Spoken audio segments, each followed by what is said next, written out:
नमस्कार दोस्तों, आज की कहानी है कर्मों का फल। जैसी करनी वैसी भरनी। न पत्नी थी, न बेटा था, न बेटी थी, न दामाद था, न भाई था, न भाभी थी। और बेटा बनकर कौन आता है जिसके साथ तुम्हारे कर्मों का लेना देना होता है। लेना देना नहीं होगा तो क्या वह नहीं आएगा। एक गरीब मजदूर गांव से शहर में आया। उसके माँ नहीं थे, बाप नहीं थे, शादी भी नहीं हुई थी, पत्नी नहीं थी, बच्चे नहीं थे, भाई भी नहीं थी, भाभी भी नहीं थी। अकेला ही मजदूरी करके पैसे जमा करता था। तो थोड़े ही दिन में उसको एक अनाथालय में एक मकान मिल जाता है।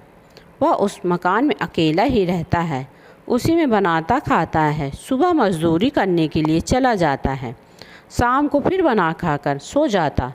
कुछ दिन बाद उस मज़दूर की दोस्ती एक अंडे बेचने वाले से हो जाती है। वह अंडा वाला उस मज़दूर को खाने के लिए अंडे दे दिया करता। एक दिन अंडे वाले ने उस मज़दूर से कहा कि तुम यहाँ पर अकेले रहते हो क्या? मज़दूर ने कहा, हाँ, मैं यहाँ पर अकेला रहता हूँ, मेरे घर में कोई नहीं है। तब अंडे वाले ने कहा कि तुम्हारे घर के सामने तो काफ़ी भीड़ रहती है, अगर तुम कहो तो क्या मैं अपने अंडे की दुकान तुम्हारे घर के बाहर लगा लूं? मज़दूर ने सोचा कि आखिर यह मुझे खाने के लिए अंडे दे देता है और मैं सारा दिन घर में भी नहीं रहता। यही सोचकर मज़दूर ने कहा, ठीक है, तुम दुकान मेरे घर के बाहर लगा लो। अगले दिन अंडा वाला अपने अंडे की दुकान उस मज़दूर के घर के सामने लगा देता है। धीरे धीरे उस अंडे वाले की बिक्री काफ़ी बढ़ जाती है। मज़दूर और अंडे वाले की दोस्ती तो हो ही गई थी। एक दिन अंडे वाले ने कहा, जो तुम्हारे पास पैसा है वह उतने में ही पड़ा है, तुम मुझे दे दो, मैं अपनी दुकान में वह पैसे लगाकर दुकान और बड़ी कर लेता हूँ।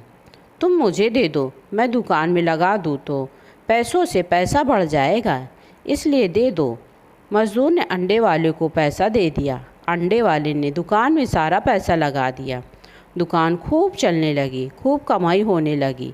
कुछ दिनों बाद मज़दूर अपने गांव जाने के लिए तैयार हो रहा था। तो अंडे वाले ने कहा, भाई, तू अगर पैसे की ज़रूरत हो तो तुम मुझे बता दो, मैं तुम्हें दे दूँगा। मज़दूर ने सोचा कि आखिर में वहाँ पर मेरा कौन है, इसलिए पैसे ले जाने से कोई फ़ायदा नहीं है।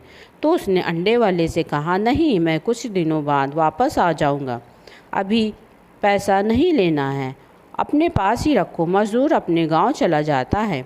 एक महीने बाद अंडे वाले को मालूम हुआ कि मज़दूर मर गया। तो अंडा वाला बहुत खुश हुआ कि उसकी कोई वारिस भी नहीं है। अब यह पैसा देना किसको? अब मेरे पास पैसा भी हो गया, अब मेरी दुकान और भी चमक गई, लेने वाला भी नहीं रहा। अंडा वाला बहुत खुश हुआ। तब तक कुछ ही दिनों के बाद अंडे वाले के घर में लड़का पैदा हुआ। अब अंडे वाला और खुश हो गया कि भगवान की बड़ी दया है, खूब पैसा भी हो गया है, दुकान भी अच्छी चलने लगी है और लड़का भी हो गया है, लेने वाला भी मर गया। अंडे वाला बहुत खुश हुआ। वह लड़का होशियार तथा पढ़ने में समझदार था। अंडे वाले ने उसे खूब पढ़ाया लिखाया। जब वह पढ़ लिख कर बड़ा हो गया तो सोचा कि अब यहाँ अंडे की दुकान को संभाल लेगा, चलो अब इसकी शादी कर देते हैं। शादी करते ही घर में बहू रानी आ गई। उसने सोचा कि चलो बच्चे की शादी हो गई, अब अपनी दुकान संभालेगा। लेकिन कुछ दिनों के बाद उसके बच्चे की तबीयत खराब हो गई। अब अंडे वाला डॉक्टर के पास, हकीम के पास, वैद्यों के पास दौड़ रहा था। वैद्य जी जो दवा खिला रहे थे उस दवा का असर नहीं कर रहा था, बीमारी बढ़ती ही जा रही थी, पैसा बर्बाद हो रहा था और बीमारी ठीक होने का नाम ही नहीं ले रही थी। रोग कट ही नहीं रहा था, पैसा खूब लग रहा था। अब अंत में डॉक्टर ने कह दिया कि इसका इलाज अब नहीं कर पाएंगे, अब इसको रोग हो गया है, यह अब नहीं बच पाएगा। डॉक्टर के जवाब देने पर अंडे वाला निराश होकर बच्चे को लेकर रोते हुए घर आ रहा था। रास्ते में एक आदमी मिला। कहा, अरे क्या हुआ, तुम्हारे बच्चों को तुम दुखी लग रहे हो? अंडे वाले ने कहा, मेरा बच्चा जवान था, हमने सोचा बुढ़ापे में मदद करेगा, अब यह बीमार हो गया है, शादी होते ही हमने इसके लिए खूब पैसा लगा दिया, जिसे जितना मांगा उतना ही दिया, लेकिन आज डॉक्टर ने जवाब दे दिया अब यह नहीं बचेगा, इसका इलाज लाइलाज हो गया है, अब ले जाओ, अब इसका बचना मुश्किल हो गया। आदमी ने कहा कि तुम दिल छोटा कर रहे हो, मेरे पड़ोस में एक वैद्य जी हैं जो दवा देते हैं, 3 आने की पुड़िया खाकर मुर्दा भी उठ खड़ा हो जाता है, जल्दी से तुम वैद्य जी की दवा ले आओ। अंडे वाला दौड़ कर गया, 3 आने की पुड़िया ले आया और पैसा दे दिया। दवा खाते ही बच्चा कुछ दिनों बाद ठीक हो रहा था। अंडे वालों को अब लग रहा था कि मेरा बेटा ठीक हो जाएगा, लेकिन अचानक उनका बेटा कुछ दिन बाद हुआ कि ख़त्म हो जाता है। अब अंडे वाला रो रहा था, घर में उसकी नई बहू भी और सब लोग रो रहे थे। कुछ दिनों बाद वहाँ पर भागवत थी, वहाँ पर एक प्रसिद्ध महात्मा जी आए हुए थे। उन्होंने देखा कि अंडे वाला रो रहा है। महात्मा जी ने पूछा कि क्यों रो रहे हो?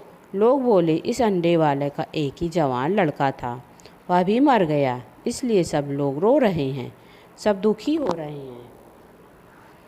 महात्मा जी बोले अंडे वाले से कि अब रोना क्यों? अंडे वाला महात्मा जी को क्या, जिसका जवान बेटा मर जाएगा वो रोएगा नहीं तो क्या करेगा? महात्मा जी ने अंडे वाले से कहा, जब तुम्हें मज़दूर से दुकान बड़ा करने के लिए पैसे मिला था तब तो तुम्हारे उस दिन खुशी का ठिकाना ही नहीं था। अंडे वाले ने कहा, किस दिन?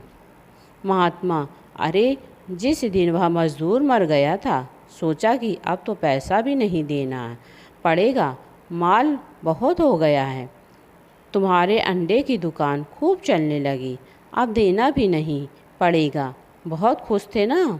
अंडे वाला, हाँ महाराज, खुश तो मैं बहुत था महात्मा जी, और उस दिन तो तुम्हारी खुशी का ठिकाना ही नहीं था, पता नहीं कितनी मिठाइयाँ बांटी गई थीं। अंडे वाला, किस दिन? महात्मा, अरे जिस दिन तुम्हारे घर में लड़का पैदा हुआ था। अंडे वाला, लड़का पैदा होता है तो सब खुश होते हैं, तो मैं भी खुश हो गया, तो क्या बात? महात्मा जी, उस दिन तो खुशी से आपके पैर ज़मीन पर नहीं पड़ते थे। अंडे वाला, किस दिन? महात्मा जी, जिस दिन बेटे की शादी करने जा रहे थे। अंडे वाला, बेटे की शादी वाले दिन हर आदमी खुश होता है, तो मैं भी खुश हो गया। महात्मा जी, तो जब इतनी बार खुश हो गए थे तो ज़रा सी बात के लिए क्यों रो रहे हो? अंडे वाला, महाराज यह ज़रा सी बात है, मेरा जवान बेटा मर गया है, यह ज़रा सी बात है।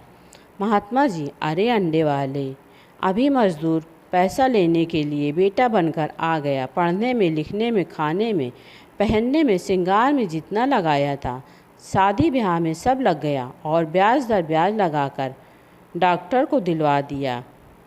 अब जब 3 आने पैसे बच गए थे, वह भी वैद्य जी को दिलवा दिए।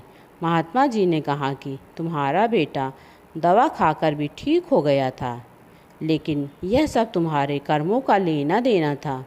अंडे वाले ने कहा, हमारे साथ तो कर्मों का लेना देना था, चलो हमारे साथ जो हुआ सो हुआ, लेकिन मेरी जवान बहू घर में रो रही है, वह भी विधवा हो गई है, उसमें उसका क्या जुर्म था कि उसके साथ ऐसा गुनाह हो गया? महात्मा जी बोले, यह भी उसके कर्मों की सज़ा मिली है जो उसे जवानी में मिली, इसने भी जवानी में किसी को धोखा दिया होगा। यह संसार कर्मों का लेखा जोखा रखता है, जो जैसा करता है भगवान उसको उसी के अनुसार कर्मों की सज़ा भी देता है। दोस्तों, आपको यह कहानी कैसी लगी? प्लीज़ मेरे चैनल को लाइक, शेयर और सब्सक्राइब करें। धन्यवाद।